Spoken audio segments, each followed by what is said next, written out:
I was like just pushing every day to like get better and better and do more work. So I think after a while, once you keep doing that, you just run out of the energy or even that drive that keeps you going. I think it happens to everyone. And it's either in a very specific stretch that you do it, where it's like you work for 3 weeks straight and you're like, okay, I'm pretty burnt out after this. I think in the past, I used to just kind of like, just grind it out.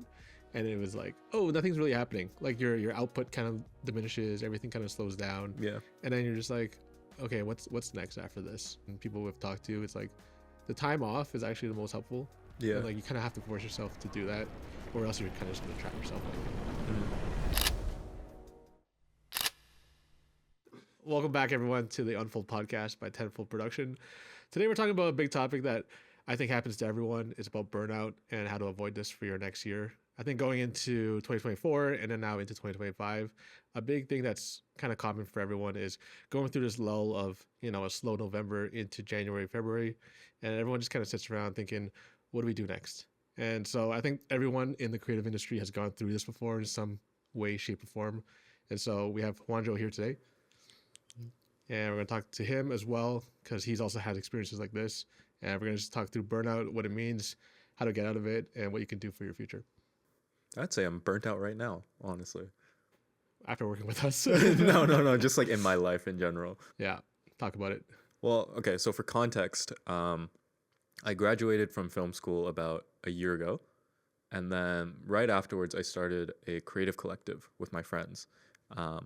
Doghouse Creative Collective. Come check us out. Anyways, we started off very casually, just doing work here and there together, just to, push ourselves and hold ourselves accountable and just working.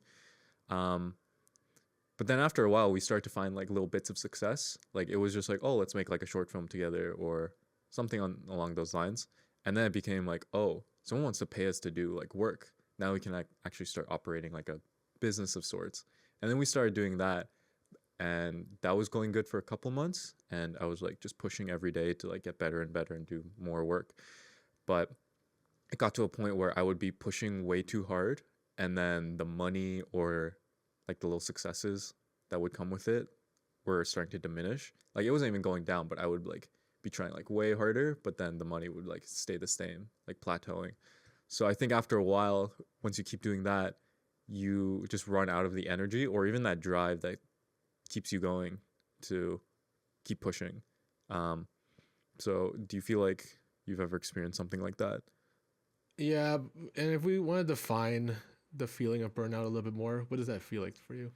I think the burnout is less so like I'm tired or like sleepy or something like that. And it's more so like the things that make me a creative, like being able to think of good ideas or like even on the fly, like improvise, or even just the motivation to be like, oh, today I'm going to watch some stuff and get inspired.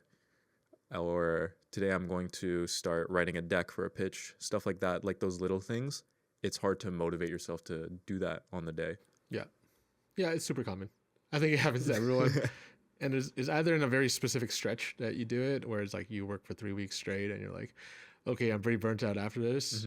I think in the past, I used to just kind of like, just grind it out.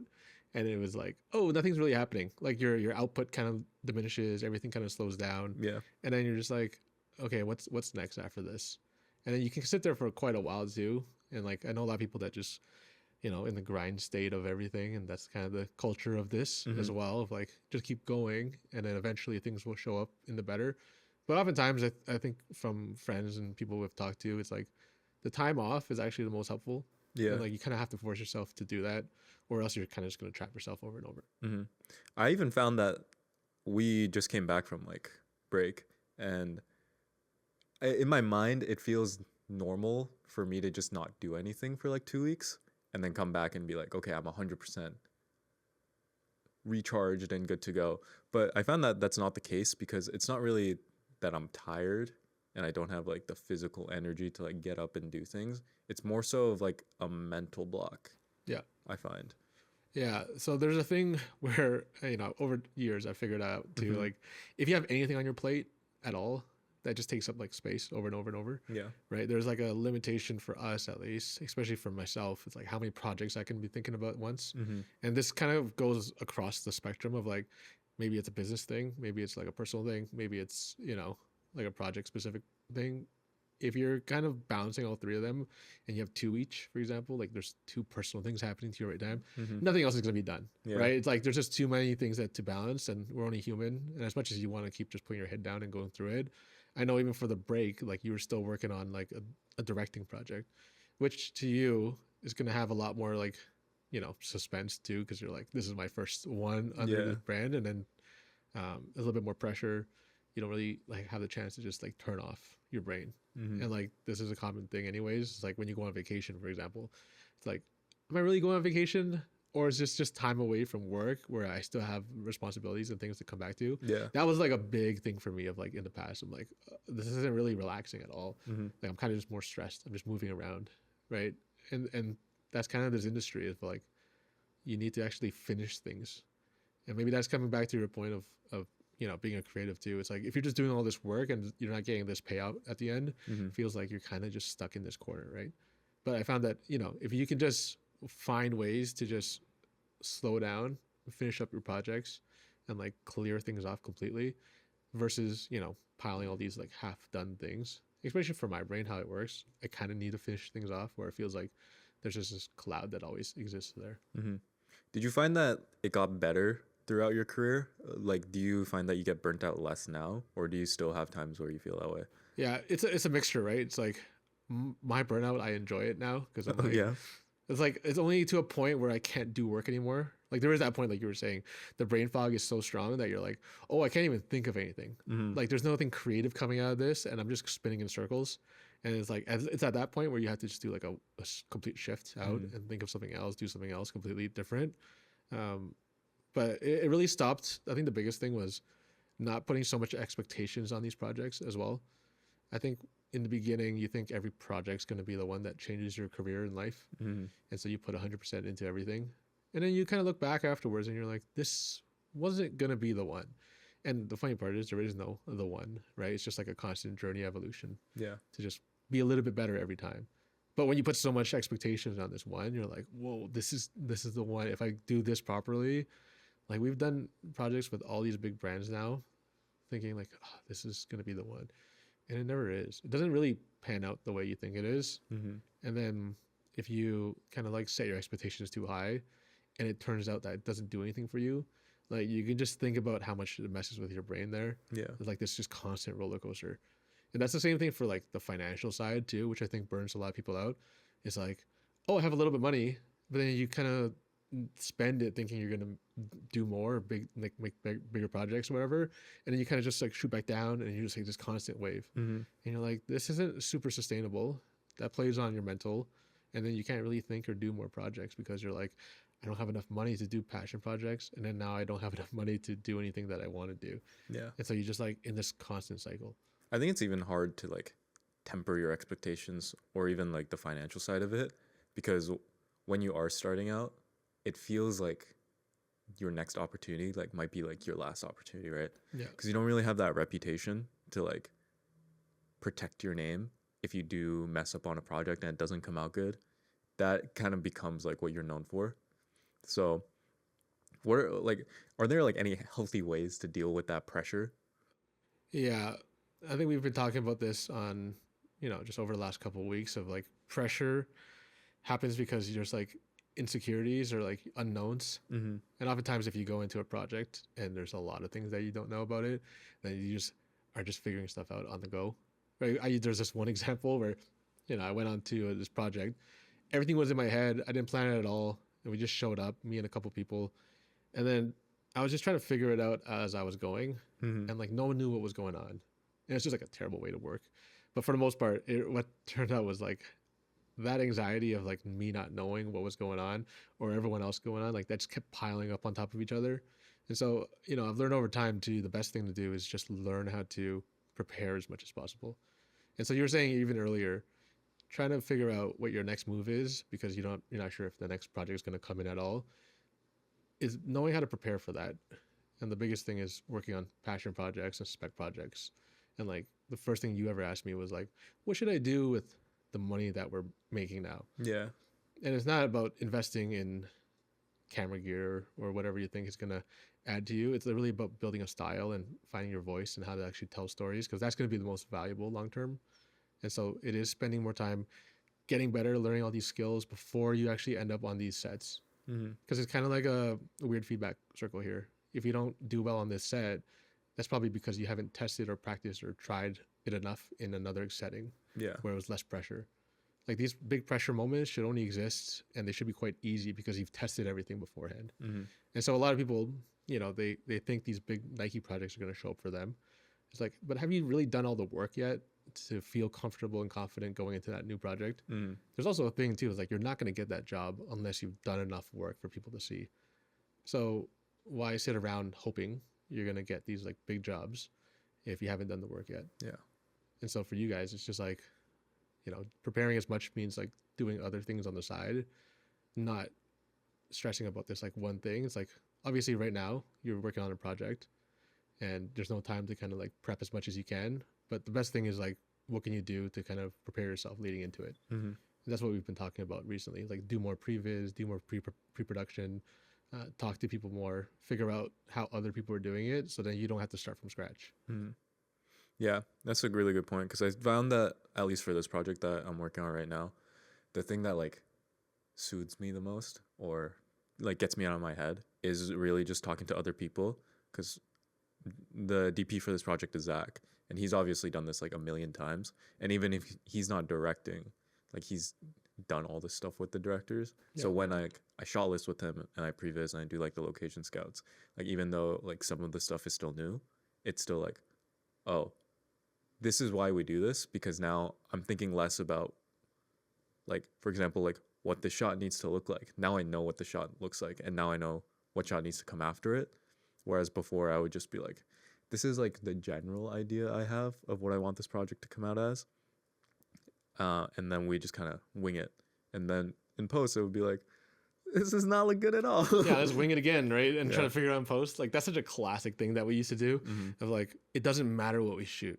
We're just going to figure out something good in the post-production. Yeah. And we're like, whoa, you get to post-production, like this story doesn't make sense at all. And there's nothing we can do now because we've already shot it. It's too far past. Yeah.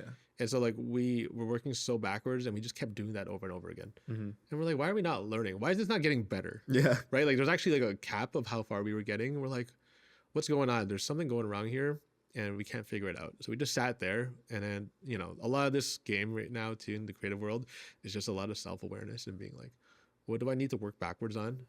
And be like, okay, the story's not getting better because, we didn't plan enough in the pre-production. And oftentimes when I would get on the set, same thing. I'd be like, it's almost like I've painted the whole world, and I knew who the characters were, who the, what the story was more or less, and then where the location was. Like, it was logistics first for me. And then I would get on the set and be like, I don't know what these people are supposed to be doing now. And then I would look around and be like, Zach, do you know what people are supposed to be doing here? And we're kind of just like winging it, and like hoping it looks good enough. But making that decision live on set is the worst thing, because you're just like, that's it, right? Like you've painted your whole position here. You can't change it. You can't maneuver from it. And then you just start doing crazy stuff because you're like, I have no other options. Yeah. And like, that was a terrible way to go about it, because then you realize the post-production team is going to be pissed off because you're like, what am I supposed to do with this? Like, it wasn't helpful. Don't say save it in post. That's the worst thing you want to do. Save it in pre-production, right? Like, everyone just spends their time in pre-production for a reason. It could be 6 months of pre-production for 1 day of shooting, right? And you can think about it even on an agency side, one level up. It's like they've been working on this idea for 6 months to come to you for 3 months to work on this idea and how to execute it, to show up for 1 day, right? Like, all these things really matter in this world too. And like, a lot of people, if you just wing stuff all the time, you just have no control. Yeah. You're just like, it is what it is. And then you wonder why things don't really pan out the way you think it is. No, that's such a great point about the pre-production, because I think one of the things that burnt me out the most while doing all these projects is, and something I realized working on this one, is that as like a director, you really don't do anything except like think about things. Yeah. Like, you told me, like, I just have to know exactly like what the whole picture looks like at all times.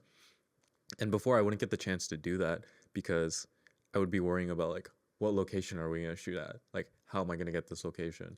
What lights am I going to use? And like, even though I would have like a team of like producers or like a gaffer and stuff like that, I would just like they would just like they would come on set or like be there before set helping me like write emails, and like they would come on set and like put up the lights and stuff. But it wasn't like I was delegating like these bigger ideas, because here like the DP is delegating all of that stuff, and that's not even like a thing I have to worry about. Like I don't have to worry about what lights is gonna make it look like the way I want it to look. I just have to worry about what the light actually looks like. And then he's like, okay. And then he'll get some other guy to be like, I'll bring in the 1200C or whatever, and he'll deal with it. It's all siloed out, right? Like everyone has their specific skills. I think that's the funniest part of this whole industry is like when we came in, we were just like solo videographers, and we were doing everything. And like we talk about this stuff in our conversations all the time of like we came in doing everything. We were the producer, director, editor, all these things. So we always were thinking about both logistics and creative at the same time. Yeah. But we always cared about logistics first, because we're like, we just got to get on set. Like that's the big thing. We're like, get on set, we'll figure it out, whatever. And then the creative always got shifted secondary, and which is why we were dealing with it in post, right? And now as we're kind of progressing into this new space and like building teams, knowing how the industry is supposed to work, like you start to, I had to become a director by itself. Yeah. And even in certain calls, people were like, I was asking the wrong questions, because I was asking stuff like, oh, will this even work? Because how would we even get to this place or whatever? Like I was very logistics first. I was thinking about like, can this shot happen? And then it just kind of threw us all in for a loop, because I was like, I've been doing this the last 3 years kind of wrong. And I would fall back onto logistics because I was scared to like really dial into creative, because if the creative sucked, then I had no way out. It was on me. Yeah. Right. But if it was like a whole logistics and everything, I could blame a little bit of everything. So a lot of people too that are probably listening that are kind of in the space of working alone. I think a lot of people still are in this space, because you kind of get, you get told, especially in this space and YouTube, whatever it is, that, if you just keep working hard enough by yourself, you will get through it and you'll learn all these skills and it'll benefit you long term. Sort of does, because you kind of understand how to balance stuff. But at the same time, you start to lose kind of who you are, and like realizing that, oh, you're supposed to collaborate, you're supposed to work with like other people, have conversations. I think like a big trap and what burns a lot of people out are when you're a single solo operator trying to balance all these things, you just can't. It's impossible. You have no one to talk to as well. Oftentimes like solo people don't talk to other people because they're kind of hermited away. And like I only say it's from experience, because in my first year I was like, I'm gonna be the best person ever. I'm going to be so good. I'm going to learn all these skills that I don't need other people. Like that's just this ego that gets built in. I was watching Peter McKinnon, all these guys, like solo people crushing it. And I'm like, if he could do it, I could do it. And then I started to see all these like bigger credit lists. I'm like, oh, so that's how these people don't burn out. They have other people to work with and talk to. And then like, even as I was progressing and starting to work with Zach, and like you kind of have experience in working with Zach now too, is like, you can just think about creative, hopefully, and then he kind of covers the more logistics and like the technical stuff. Like how do we actually approach this? Like I just want this. Like it's so easy as a director sometimes to just be like, I want this big image here, and then now let's talk about how we actually approach and get there. So it's a fun space, right? But I think in the beginning you kind of don't know that balance. Yeah, I think that's such a great point. And that's why specs are so important, I guess, because thank God, like I still had a team around me when I was first starting out doing this, because that's something I learned really quickly, that you can't really do everything on your own. But I might have still been in the mentality of like trying to do everything. But I can imagine like if you are trying to solo absolutely everything, you don't really have the energy to make anything that's really good besides like... Yeah, it's like the master of none type of thing. Like a jack of all the trades. Like, why? It's like you're taught this way, so it's totally fair. Like, I was taught that in the first 2 years of like, let me just, keep going solo. And then you realize like, oh, there's so much more fun. You have so many more resources to work with when you work with other people. Yeah. The experience gets better. Like and you get to grow a team. You know? You find out like who's like actually you want to work with and who's good to work with. Yeah, and you find your strengths and weaknesses, right? Like there's no way someone could be great at everything. Like it's super rare, and to be able to do that at scale and capacity of like doing more projects at the same time, it's impossible. It's why people have to like be really specific in what they niche down to. Mm-hmm. It's like, I know I wasn't great at technical stuff. I was nervous behind cameras, really. Yeah. Like I was making adjustments like while we were live. I'm like, change the ISO, change these things. Like I was just doing whatever I felt like because I was stressed too. Mm-hmm. Because I'm like, oh wait, don't do that. Like that's like the most amateur stuff I could do because I was just like changing the whole image. Like these are things that are gonna destroy the whole footage, right? Yeah. And I was just like, yeah, I'll do it, whatever. Because truthfully, all I cared about was like getting the image, but then I was the person that also had the camera, so it was like forced on me. Mm-hmm. But now I don't ever touch a camera ever. I don't even know how to set up a camera or put in batteries anymore. I specifically move myself away You turn from that part of your brain off. because it's like you need to specialize for a reason, Mm-hmm. right? It's like, you know, I heard this in another podcast too, of like, if you're trying to get like back surgery, you're going to go to like a general doctor or you're going to go to like the specialist. Mm-hmm. It's like the specialist is always the winner, right? And which is why over time, as you become a specialist, you get to charge more money because you're super dialed into this one thing. You're special. You're special. Yeah, you don't want to be the person that just does a little bit of everything. And a lot of people are still in this path. Yeah. Again, nothing wrong with it. I think there's like a evolution that you find over time. Mm-hmm. But the sooner you get to a place where you get really good at one thing, because you can still be a videographer that's specializing in one specific niche. That's totally fine too. Yeah. And if you find your lane, then you can make a lot of money and do cool things in that space. But if you're trying to be like a commercial cinematographer or director, you kind of have to pick a lane and niche to get really good at, because you don't want someone that's like doing everything. Yeah. Because it means like long term, they're not really focusing as much as they could be on their specific craft. Yeah. Because you're not really like good at anything. You're not like the guy of stuff. Yeah. So like Nike is not going to come to you if you're not like the Nike guy. Yeah. Or like whatever. This condo isn't going to come to you because you're not like the real estate guy. Yeah. You're just like someone good at everything. So that kind of keeps you at like that glass ceiling of. Yeah, there's Like- something interesting even with the Nike reference. You can have a very specific style, and Nike still might want you, Mm-hmm. right? And you don't need to be the Nike person necessarily, but that person has a very specific style, and that's the style that you're going for, Yeah. right? Like if everyone knows that whenever this project shows up and there's no name on it, say it's like blind test watching, and they're like, I can tell that's this person's work because of this approach. Mm. And it's that, right? It's like finding who you are, how you approach, how you tell stories, all these little details and nuances that you won't actually get until you repeat it over and over again. Mm-hmm. And so, even when we kind of transition into this more formal space where you have to become just a director, Yeah. it took us a lot of work. We didn't really know what we were doing either, but we just knew like the burnout was all here and we needed to shift out to a place where, I didn't have my hands on every single project or every single piece of the puzzle, right? Like Mhm. that was what was burning me out. And so oftentimes I think this is kind of where everything's leading. It's like burnout happens when you're doing way too much for one singular thing. And then you don't realize like you're doing it all, Yeah. right? Like when you didn't have a producer in the first place, you were just like, oh, I'm going to do both. I'm just going to like try to figure out the logistics. Where am I going to shoot? Like all those little things add up.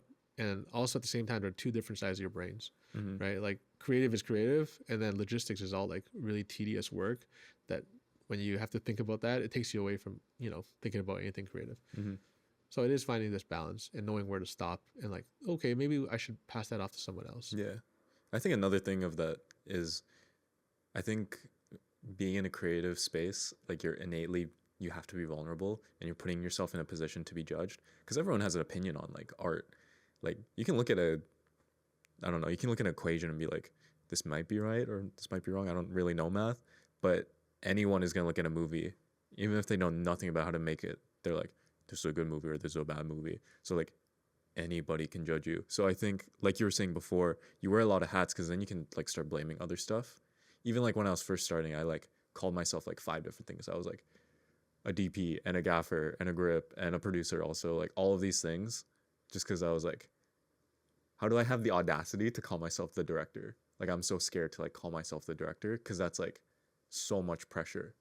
But once you let go of all the other stuff and you can just focus exactly on what being a director actually is, I think that's like one of the remedies to escaping the burnout cycle.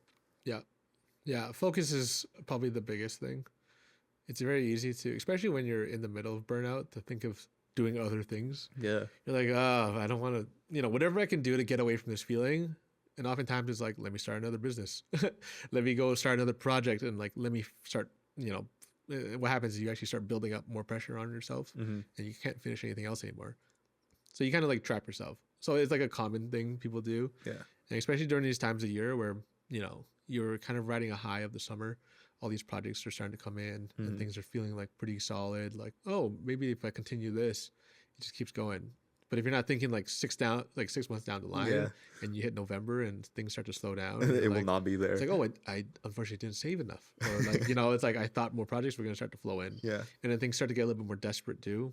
And like, I only say this because previous experience, I was like, start reaching out to people like, what is there any jobs here? Like, can I do anything for you guys? Like, I just need a couple $100 like things were just like not a good place when you're already on a down spiral, and you're trying to like, you're not thinking creatively anymore. You're Yeah. just thinking more of like it's like a survival mechanism Mm-hmm. to try to just stay alive. And so, a lot of these things when it comes to the creative industry too is thinking a year out.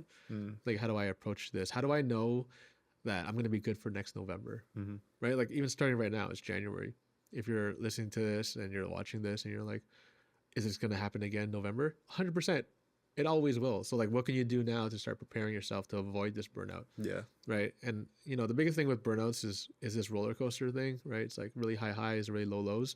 Try to stay in the middle somewhere, right? Yeah. Like, try not to like put all your eggs into this one project in one basket. Yes, the project's always going to be important, and you just need to know where to kind of place them in your hierarchy of like energy, Mm-hmm. right? It's like a bandwidth thing. If you put everything at 5, right, out of 10, or sorry, 5 out of like 5, then you're just maxed out all the time. Yeah. You can't do that for every project. So some just need to be like, I'm going to put a 3 level here. That's totally fine. Like, you can still get away with great work in a 3 level, knowing what the project entails, right? If it's a project that means a lot to you, your passion projects should be a 5, Mm-hmm. 100%. Put your energy all into that. But then like, it's a job that maybe is a corporate project that you can make look decent, but you don't have to like crush yourself over. Yeah. That corporate project's not going to change your life potentially. So you still want to put a decent amount, still like be proud of it, but you don't need to, spend all your budget blowing it on some, making this look the best possible, unless it's your specific niche. And so it all comes down to understanding like who you're trying to be, what the projects you want in your portfolio, and then being a little bit more focused in terms of, okay, I can start to bring in other people or talk to other people to start working on these projects together, so you don't spend all your energy into one basket. Yeah. It's just, it's a classic thing. It happens every year.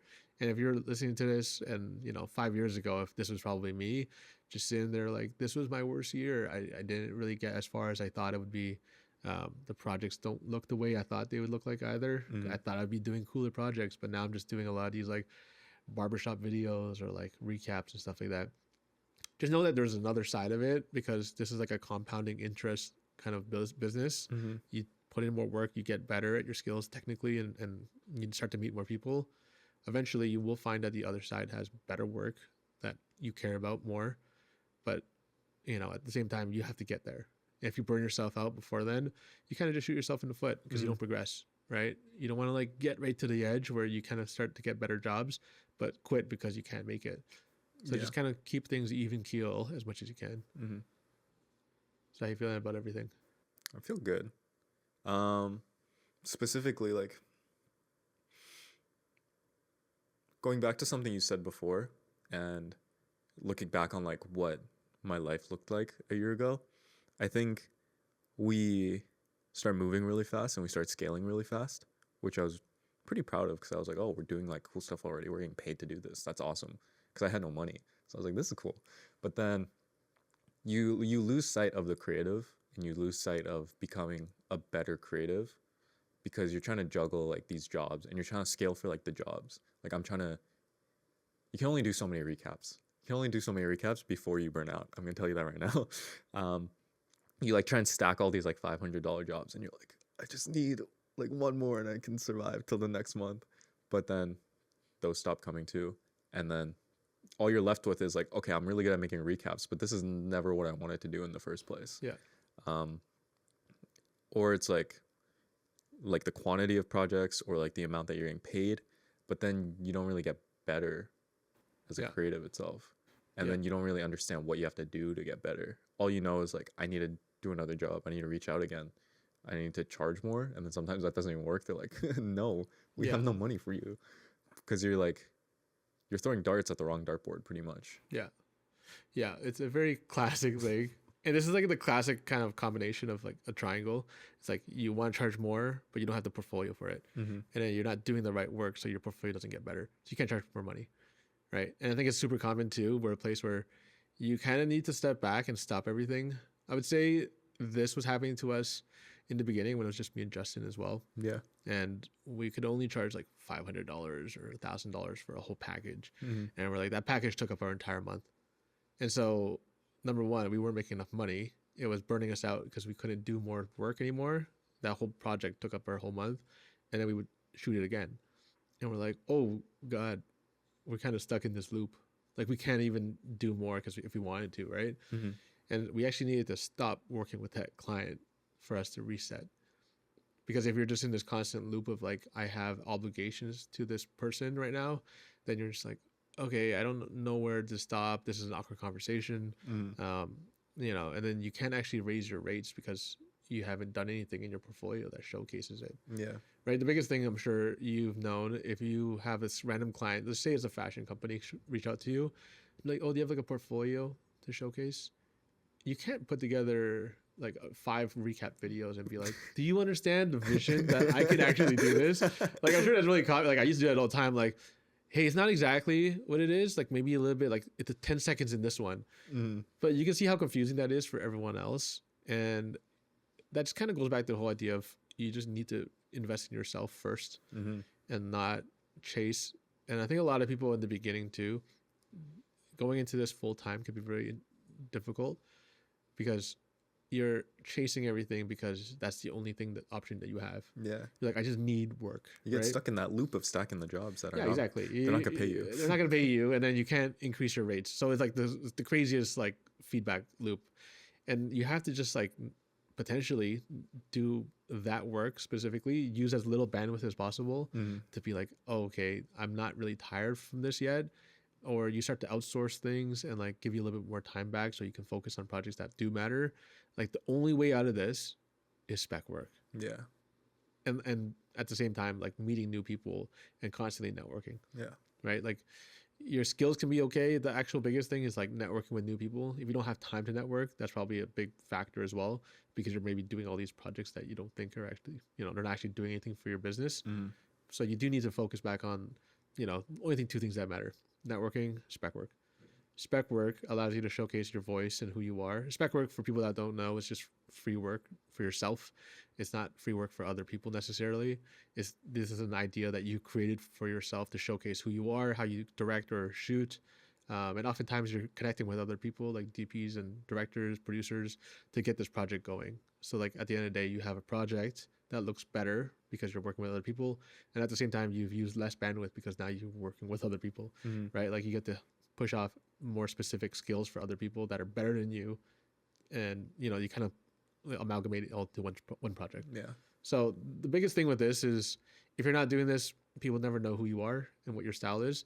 When you start to work with more people, you also open up this whole circle, right? Now you get other people's audiences as well. And now they're like, who are you? Let me check this guy out, right? Like that's the whole purpose of this work. It's to kind of like showcase who you are, expand your network. Mm-hmm. And then at the same time, you get better technically. So like if you do 100 recaps, you're only going to get good at recap work, and you don't really know how to do commercial work. Yeah. So even if a commercial work project comes in, you still don't know what you're doing. You might be screwed, yo. Yeah, you're probably screwed, gonna to be butcher honest. that I always thing. say like if Nike came up to me, which was like a big goal of mine the first day of like filmmaking, Mm-hmm. and they're like, do you want to shoot this commercial? I'd probably cry because I was like, what does that even mean? Like, I don't Yeah. even know where to start. And like, this all goes back to the idea of like, if you don't have processes as well, and people don't often have systems that work for them, that's where you get stuck. This is where burnout happens most of the time. Because I would go into a project and it's like a fresh slate every single time. Like, well, what do I do? A project just came in. I don't even know where to start. Mm-hmm. And like the amount of wasted mental space that takes every single time is like the number one killer of like not knowing what's going on, not knowing what to do. How is this project even going to come about? Like if you don't even have a process for how to create ideas, then how do you have a process for anything else? Yeah. You just constantly get stuck at a certain stage. And so, you know, I'm sure for the beginning for you guys, it's like if you're just doing recaps, it's like, yeah, you can do that enough times and now you're pretty proficient in it. But then you're like, the commercial world, I have no processes for that. Like recaps are easy because you know you just have to show up, right? Like that's the half the game. And then you can like save it in the edit as well. Yeah, you can save it in the edit. Exactly. It's like there's not that much depth to it. Not in a bad way. I'm seeing some really great recaps, but like for the majority of them that people are hiring you out for, it's going to be pretty standard. Yeah. Show up with a couple of people, cameras, shoot, and then you edit next day. Should be fine. You go show up for a commercial, nothing's prepped. There's no actors there. Like That's the end of your career, like, dude. what's going on? People are expecting things from you, Yeah. right? There's like a whole level of this. When it comes to recaps, people on the client side, they're just like, yeah, just show up, do what you need. Here's a shot list of like what we're looking for. If you get them, if you don't get them, typically okay. You show up to any type of commercial and there's clients and agency there and people are expecting a certain level of like expectations and standards from you. That's a different game, right? Because if you show up like that, no one's really gonna mess with you ever again, right? So ever again. And you know, the word spreads, and this is how reputations start and why networking is so important. If someone knows that you're good on a project, they will come back to you again, right? And especially if you made their life easy, if the experience was great, 100%, they'll probably come back to you. But if you just mess it up that one time because you weren't technically prepared, you didn't know what you were doing, you had no systems in place. Like even when you work with agencies, there's a specific system that they go through that you learn over time. But if you don't know that in the beginning, it can be really messy because their expectations are quite high. It's like, oh, I'm already coming to you and you don't know what I'm talking about. You don't understand these words. Yeah. So, you know, we've had to figure this out on the go oftentimes, but it's even in these downtimes right now from this November to February stretch, the best thing you could do is actually go out, learn more about the industry, the space, you know, what you're trying to get into. How do you plan a project that's actually going to push your career forward? Like all these little things that were way more helpful than us trying to chase more money, because then you just fall into the loop again, right? And you can never get out of it. And so people go years and years and years doing the same thing, and they're like, there's not really that much progression. Whereas like for us, it's like we kind of just had to go all in and be like, what is, you know, reverse engineer everything. What are the best people doing? How do we get there? What do we have to do to kind of take these gradual steps to that place? And that's what got us out of this burnout feeling. It was like knowing there's like a next step to get to versus like, oh, I'm going to put all my energy into this one. It's like, no, this is not going to progress me in my career right now. Let me go focus my energy into something that's actually going to do, you know, a lot more for my business, for who I am as a filmmaker.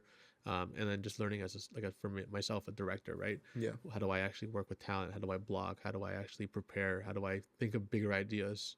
How do I speak to client? These were all super important, like niche things that I needed to learn. And if I was still doing what I was doing before, I would have none of these skills as well. Pretty much don't quit your day job.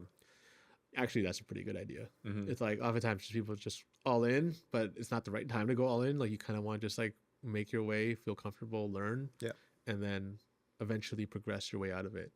But you should have some form of portfolio built up before you start to go all in. Yeah. Because unfortunately, it is a very competitive industry. And there are definitely people who are going to be like better than you. There's people that are better, have more experience, and have more network to you. So if you're coming in just like with nothing, there's no reason for you to be employed and you're not going to get anything out of it. Yeah, unless you're extremely skilled and you understand how the industry works, then it can be very difficult. But if you're someone like us that kind of came through this YouTube world with a solo videographer, it's probably better to just start working with each other, make more money right now in the jobs that you maybe don't absolutely love, and then just start focusing on passion projects that really dial in on who you are and the style of work that you want to be doing. Yeah. And then once you build up 3 to 5 of those specific pieces, then you start to get into a flow and you understand who you are and the type of work you can do. And by that 5th project, you should be pretty comfortable with like, oh, this is how a team works. This is how I approach projects. And now you've built out a system for yourself. And so the biggest thing is just sitting down, writing that out, understanding so you can, you know, spread that specific system across any network that you're working with. If you're working with a new DP or if you're a director, you know, it's like this system works for me and it doesn't need to be someone else's system, right? And like as a side tangent, I used to try to follow other people's systems thinking like, oh, if this big director does it this way, then I should do it that way too. and it just never worked out that way because I didn't know they were doing it. That was their specific style that worked for them. Mm-hmm. And so really, with all this being said, it is about finding out who you are, kind of like how you approach projects and like what your system is. Because we have a very specific system for Tenfold that no one else really follows that much because we kind of have self-integrated a lot of these things. Yeah. And so it works for us. Maybe it doesn't work for everyone. And even when we work with other people, it might be a different system altogether. So it's all to say, find a system that works for you, that is sustainable, that makes sense, kind of like, minimize the work that you're trying to not do as much and like put less energy into that. And then just really doubling down in yourself, reinvest in the things that matter, right? It's not gear all the time. It's actually like working with the right people and networking with clients and agency, as well as, just pushing your craft forward. Mm-hmm. Cool. That's really good advice. So I think going into 2025, I did like a lot of reflection. I kind of figured out like how I want to approach this year to avoid burnout. I think last year I spent a lot of time just saying yes to everything, which I don't think was necessarily a bad thing because, like you said, it provided me not with like a lot of money, unfortunately, but it gave me a bunch of opportunities, a bunch of experiences, and a huge network at this point. Well, relatively huge for where I was before. So those are the main things I really built up, and I figured out like what things I like working on, what things I don't like working on, and I filtered everything out, and I like know what I want to specialize within.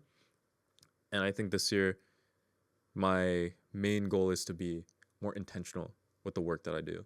So it's less so just saying yes to everything and trying to build up my bank account a little bit, but more so trying to build that portfolio and that creative identity that I have to show people. Because even right now, I feel like I don't really have a clear identity that someone from the outside can just look at and be like, okay, I know what this guy does and what he's good at. So this year is really about just building that identity. Yeah, that's a great point. I think setting your identity is probably the lifelong question. It's always going to shift. You're going to be a director now for this year. And then next year, do you want to switch into something different? Creative director. All these things kind of shift up and down. I think for anyone that's feeling like they're burnt out right now, just knowing that things compound over time, you should be most likely finding new networks every year and growing that base and wander over even for yourself. You're like you're 1 year in technically, and how much growth you've had and kind of the space that you've kind of crafted for yourself. You can't expect that much in a year. Like no one's career jumps off that quickly. And so right now it's just learning all these technical skills again, doing less of everything that you didn't like that was adding on to stuff that was, burning you out, and just focusing on yourself a little bit more. And this kind of goes for everyone, even for ourselves too. It's like this constant evolution of like self-awareness. Okay, cool. I didn't like this year that much. Why? Right. Mm-hmm. And then it's like, how do I eliminate the things that I don't like? How do I start working with people that I want to work with? How do I start creating work that actually excites me? Because like you can only do recaps for so many times before you're like, I'm really good at this, but I hate it, right? And that happens all the times. People get tired of what they do, and it's okay. You switch next year. I was a videographer the first year. Second, third year, I was a videographer, photographer, and I was a director photographer. And then I didn't want to shoot photos for money, and I just like, let me just become a director. But next year, I might just be the CEO of the business, and I don't direct anymore. And that's just constant state of like, who am I now? What do I want to be? And what do I want to do? And then how do I make adjustments so I can actually enjoy my life and feel like creative work is actually fun? Mm-hmm. And like, that's kind of this teetering line that you have to find. And then once you get there, you're kind of like, it just evolves. You kind of like always has this like a tinge of burnout, but then you like it. You find different ways to like enjoy it or, get away from it. But for the most part, it's just, eliminate the stuff that you don't like and find the things that you love. Bars. I feel like I'm already recovering from the burnout. Yeah, just wait till these projects start showing up again. But yeah, I think that's pretty much covers up the honest advice for Burnt Out Filmmakers for 2025. Wanted to thank everyone, Juanjo as well, and Mersum behind the scenes. But I think we covered a decent amount here in terms of kind of how you approach burnout, how to avoid it, how to actually do better creative work in the future for yourself, for people around you. And then hopefully it helps with this video at least, because, I think we've all gone through some version of this, and Wando's still going through it. I'm still going through times as well. And, you know, you get through it. Just know at the other side, there's something better. So just keep pushing through. Cool. Well, thank you guys so much for listening to this podcast. Feel free to give us a follow, and we'll catch you guys in the next episode.